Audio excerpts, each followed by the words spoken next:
Chú mèo của tôi chuẩn bị đi vệ sinh các bạn ạ. Các bạn có muốn xem mèo đi vệ sinh như thế nào? Tôi cho các bạn xem mèo đi vệ sinh như thế nào nhé.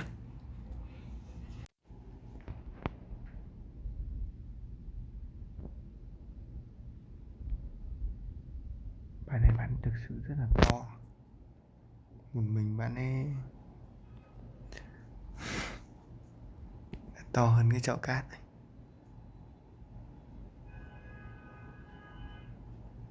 Bạn đang làm gì vậy?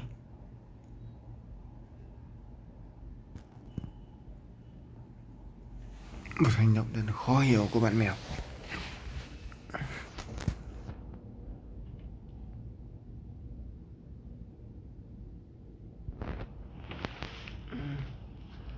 Và rồi bạn ấy không đi vệ sinh.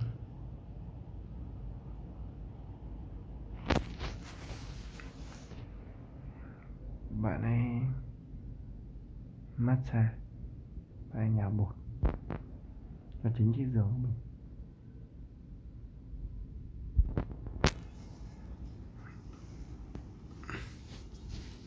Rồi bạn ấy đi ăn.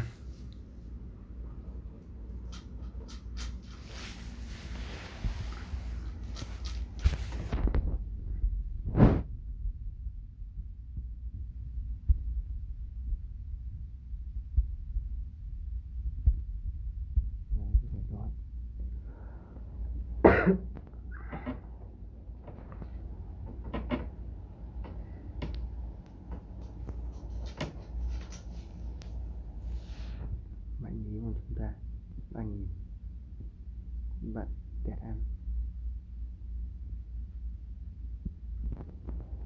Nhí không muốn ăn không?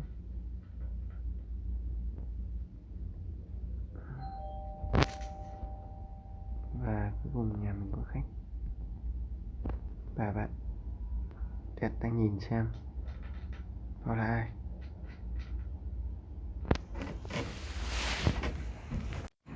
Được rồi, cứ ấy cho bạn quay cho này đẹp không? Dạ? Xem màu nào? Không, em đang ấy thôi, quay bật kênh rồi bật kênh À. Ok. Ok, em xin. Nào tổ quân này. Hiện tại vẫn có 2 bạn thôi ạ. Vâng. Dạ? Đây này. Lên quay thử, quay lót tạm à? Anh ấy dán thử cái này nhưng mà nó không dính ạ. Nhưng cái vải này thì làm nào? Mua chưa? Cái nót chưa, thì đang đặt một cái thảm ấy gì? Okay. Thảm lông. Thế thì cho Hường để con này không? Đấy con này đi vậy. Để chị lét